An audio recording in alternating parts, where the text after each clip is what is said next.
বন্ধুরা, নতুন ভিডিও নিয়ে চলে আসলাম। আমি এখন যাচ্ছি ড্রয়িং কম্পিটিশনে। আমার লোকেশন লিচু বাগান মাঠ, সেখানে দমদম মেলা বসেছে। আমি পৌঁছে গেছি, ভেতরে যাই, চলো দেখি। আমি কবিভাগ, তাই জন্য কবিভাগের লাইনে দাঁড়িয়ে পড়েছি।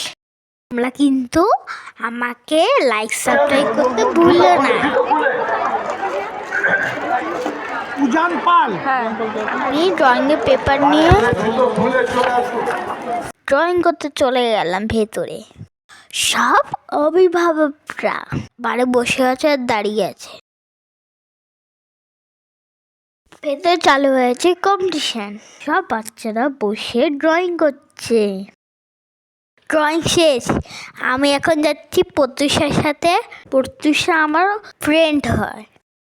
তারপরে আমি যাচ্ছি টোটো করে বাড়িতে। ড্রয়িং কম্পিটিশনে ওখান দিয়ে এগুলো দিয়েছে। দেখা হবে পরের ভিডিওতে।